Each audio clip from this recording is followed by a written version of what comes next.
ఉత్తరకాశీ జిల్లాలో ఆకస్మిక వరదలు సంభవించిన ప్రాంతాల్లో సహాయక చర్యలు కొనసాగుతున్నాయి. ఇప్పటివరకు వివిధ ప్రాంతాల్లో చిక్కుకుపోయిన 500 మందిని రెస్క్యూ బృందాలు కాపాడాయి. మరొక 50 మంది ఆచూకీ తెలియాల్సి ఉంది. ఆచూకీ తెలియకుండా పోయిన వారిలో ఒక జూనియర్ కమిషన్ అధికారి, 8 మంది జవాన్లు ఉన్నారు. వివిధ ప్రాంతాల్లో చిక్కుకుపోయిన 65 మందిని హెలికాప్టర్ల ద్వారా మాట్లీ పట్టణానికి తరలించారు.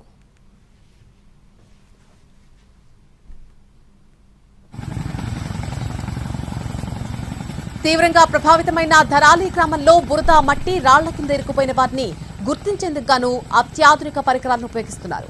సహాయక చర్యల్లో ఎన్డీఆర్ఎఫ్, ఇండియన్ ఆర్మీతో పాటు ఎయిర్ ఫోర్స్ సిబ్బంది పాల్గొంటున్నారు. సహాయక చర్యల్లో ఇంజనీర్లు, వైద్య బృందాలు, నిపుణులతో కూడినటువంటి 225 బలగాలతో పాటు రెస్క్యూ డాగ్స్ పాల్గొంటున్నాయి. ఇక వాతావరణం మెరుగుపడడంతో పౌరులను సురక్షిత ప్రాంతాలకు తరలిస్తున్నారు. అత్యాధునిక చినూక్ MI-17 హెలికాప్టర్తో తరలిస్తున్నారు.